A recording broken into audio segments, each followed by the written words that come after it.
Welcome to a Fish Out of Water podcast. This is your host, Richard Lipman. Today we're interviewing Edward Burtynsky. This podcast is kindly supported by Guggenheim Museum of London, pre-owned Hasselblad specialists located at 44 Museum Street, London, WC1A 1LY. Visit the website on www.guggenheimmuseum.uk. My name is Ed Burtynsky. I'm a photographic artist and showing here at the Saatchi Gallery, February 2024, and I'm very excited to open up this show. By far the largest show I've ever produced in my career with the curator Mark Mayer. And today is opening day, and I'm very excited to bringing this show and the multimedia and the films that I've done to London. Would you consider yourself an artist? Yeah, I think I approach photography through the eyes of an artist. I go to places that often might seem kind of not something for the photographic camera, not a subject for the camera, and take that kind of the ordinary or the forgotten and convert it to the extraordinary. Wastelands are not places that normally people think of going and experiencing something of an aesthetic experience. But I'll go to those places and find something in there that I can pull out and then create an image that I guess what I hope deserves contemplation, something that has content to it, but also that has an attention to the form of it too, that the texture, the light, the composition, all of it kind of works together to create an image that kind of invokes a sense of wonder. It would be kind of a high bar for me. If I can invoke that wonder, then I think I've done something interesting with the medium. Is there a concept to it? What is your concept towards some images? The overall concept to the whole project over 40 years is that I'm looking at the relationship between man and nature. We're on this planet and we've separated ourselves from nature as a species, which I think is a very dangerous thing. I always have thought that it's a very dangerous thing, that I believe we are part of nature and we are connected to it. But what's happening now is, there's basically all-out war on nature, like what's happening to the seas and the fish in the seas, and what's happening to the forest and deforestation being converted into farmland or just being cut down and left, like the Amazon or even the boreal forest or the ancient forests in BC. It's happening everywhere. We're expanding as a species and nature is suffering. So, my work in its undertone is speaking towards the loss of nature, loss of biodiversity, and the existential threat that human expansion is bringing to our planet. Are you able to see the differences between 40 years ago and now, especially from an aerial point of view? I see some of the photos on the air. Well, when I started working 40 years ago, I did recognize, I saw amazingly large-scale things. I worked in mines and I worked in big factories and car plants and truck plants, and I went to mines and saw the scale of mining and the trucks that were moving the ore, where the tires are 3 meters high or 4 meters high. The truck itself is like 6 meters high. And when you stand beside these things, they're the behemoths. They're so huge.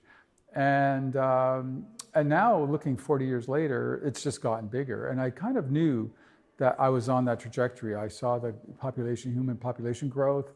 I saw the charts when I went to university and school, and understood that we are in a population explosion.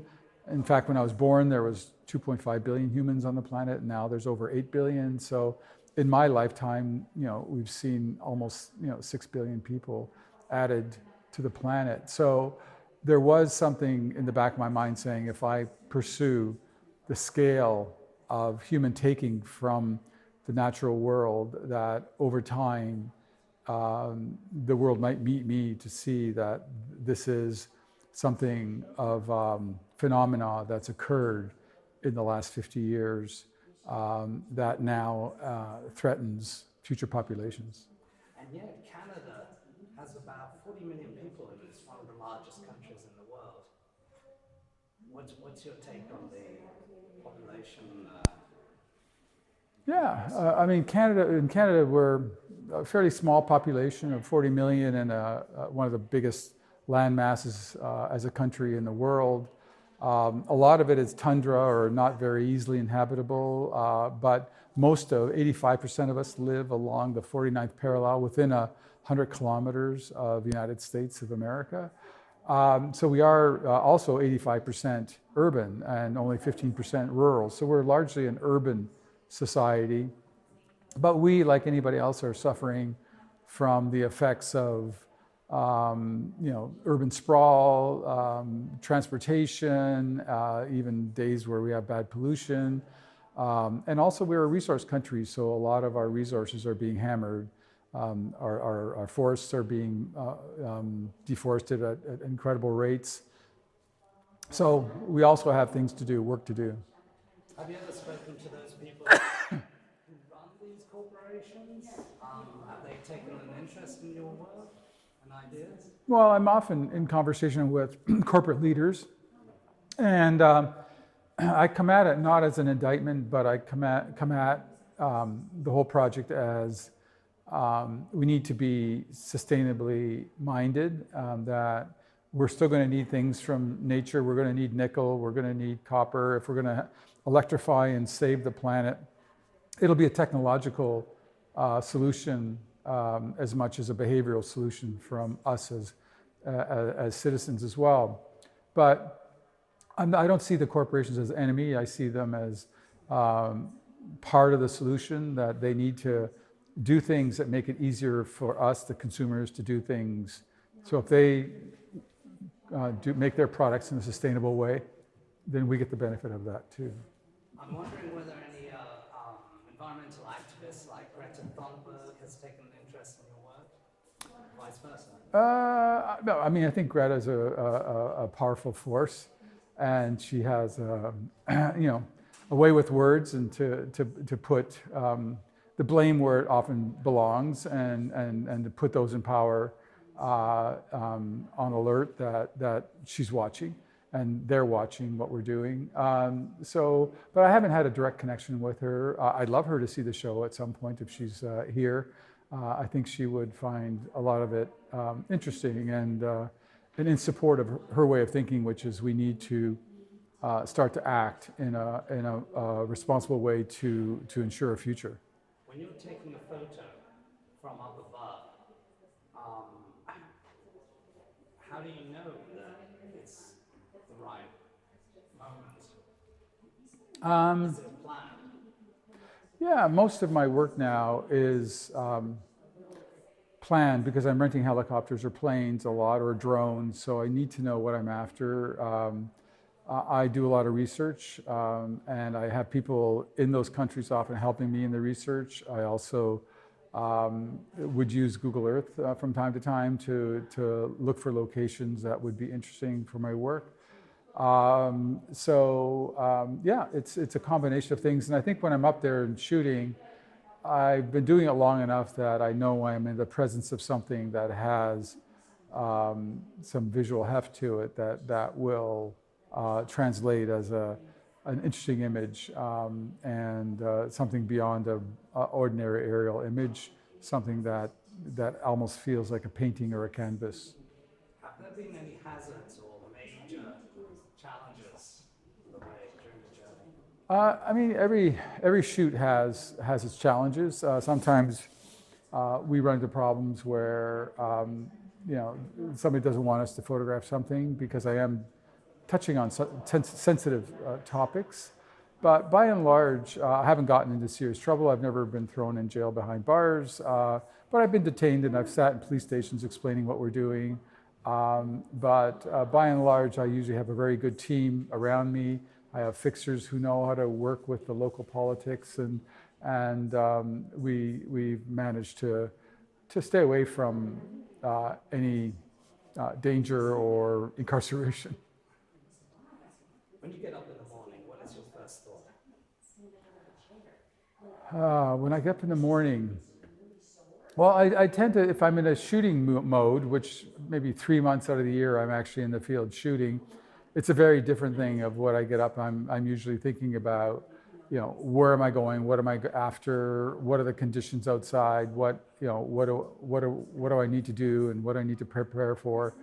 But if I'm in Toronto and working on the printing of the works and the dissemination, I just look forward to working with my team and I, get up and have a coffee and I do Wordle just to make sure that my mind's still able to, solve the puzzle, and and I read and I look at the news and try not to focus on the negative news. I look at what's happening in the world in technology.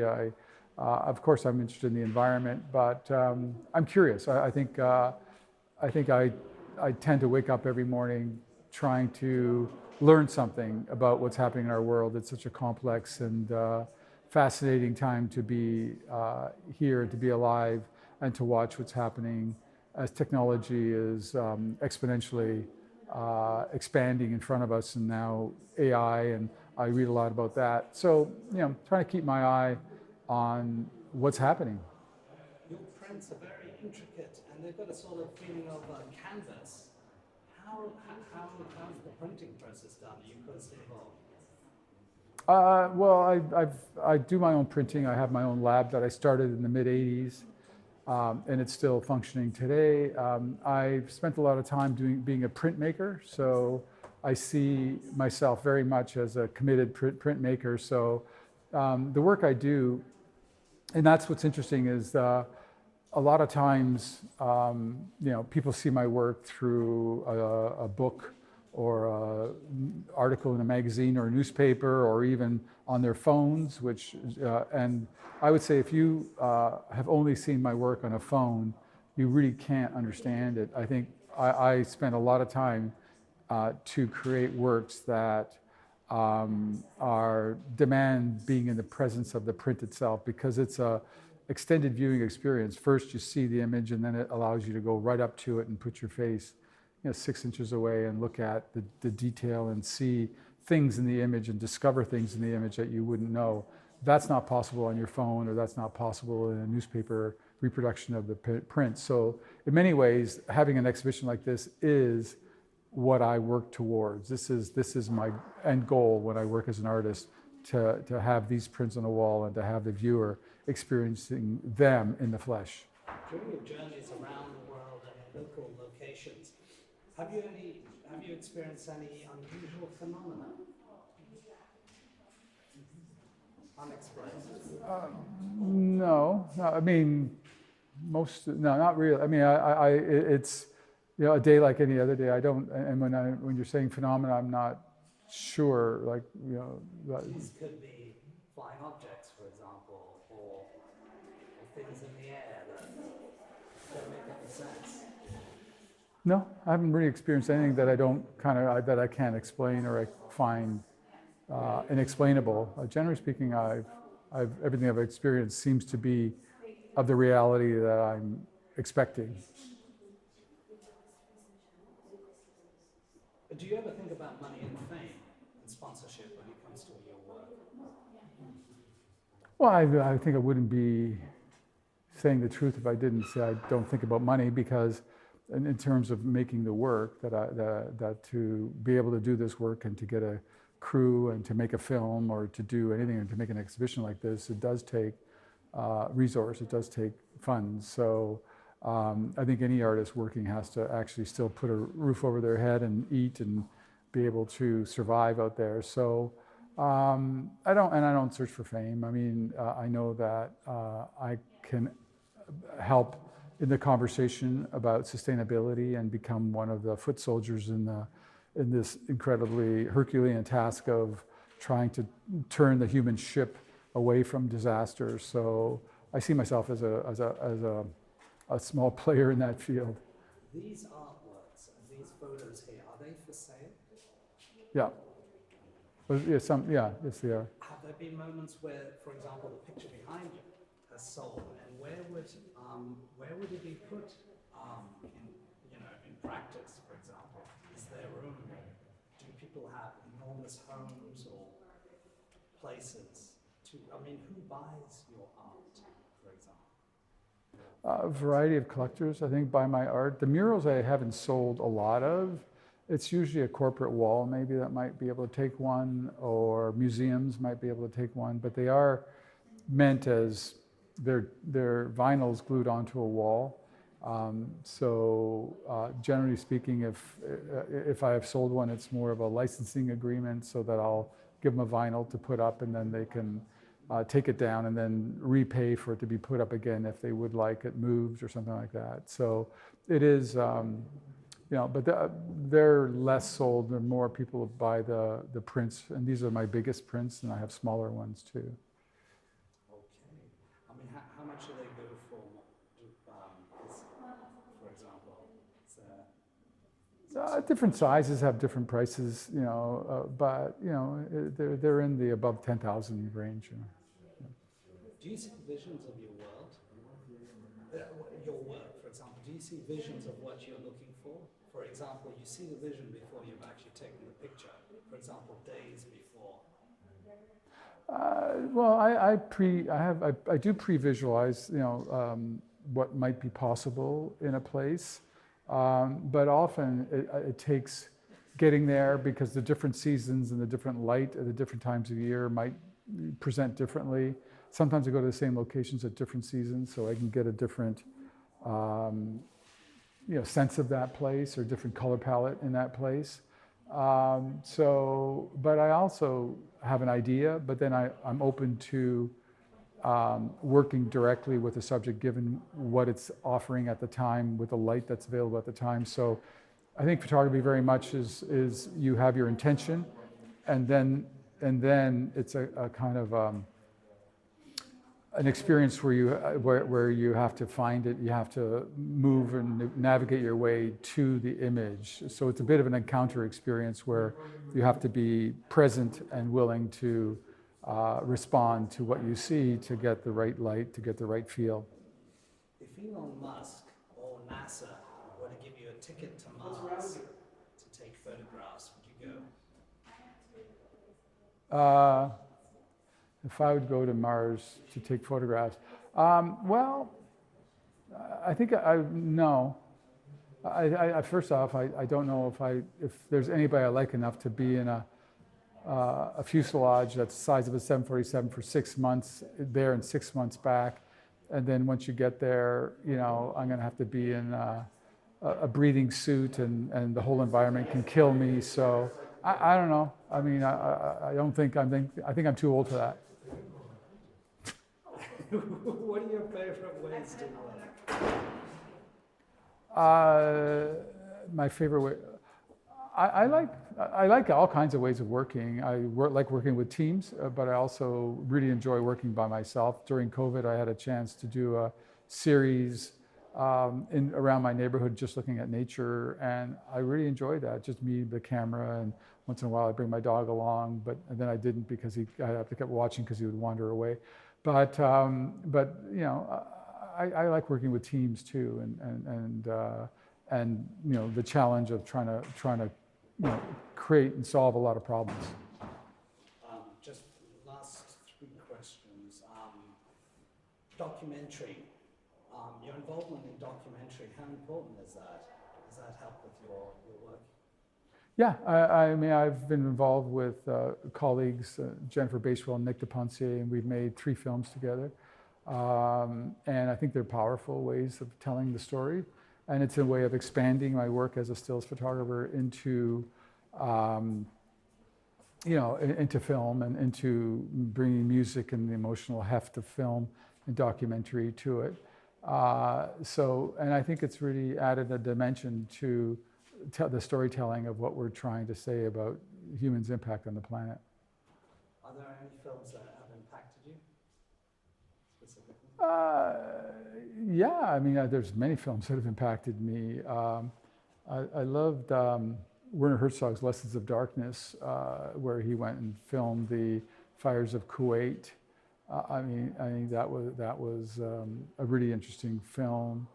There was another one called Our Daily Bread. I forget the name, but it was just really looking at agriculture in Germany and the machinery of agriculture that I found fascinating. It was a very simple film, just showing the technology. So, I get a lot of inspiration from films. You have a background, Ukrainian link, heritage. Would you go to the country to photograph? Have you ever? Yeah, I'm trying to go there. I've been trying since 2020, and COVID hit in 2020, and then 2021, COVID hit again, and was still there, and then 2022, the war began. So I am trying to get there. I do speak the language, and it is my heritage. And in a strange way, I've gone to over 50 countries, but I've never been to Ukraine. So it's time I went, and I hope it's still there for me to go to. Antarctica. Have you been there? No. Is that on your list? I'd have to come up with something to shoot. I mean, other than icebergs, I'd say yes, but no, I haven't been to Antarctica. It's the only continent I haven't been on. Future plans, photos, documentaries, anything in the works? I'm doing stuff. I'm researching now. I'm very much in the research stage, but I'm also looking at ideas like mining for the future. So I just did in this show, there's rare earth mining, lithium mining. So I am kind of interested in the kind of materials we need to build a future that's sustainable. So I'm looking at those kinds of industries as well. And what about audience? Do you think about your audience when you're researching, or is it specifically about? It's more of the arc of the work. I think the audience, is already with me. I'm just where to take the arc next. Yeah. Thank you for listening to a Fish Out of Water podcast. Should you have any questions, comments, or suggestions, please get in contact. This podcast is kindly supported by Camera Museum of London, pre-owned Hasselblad specialists located at 44 Museum Street, London, WC1A 1LY. Visit the website on www.cameramuseum.uk.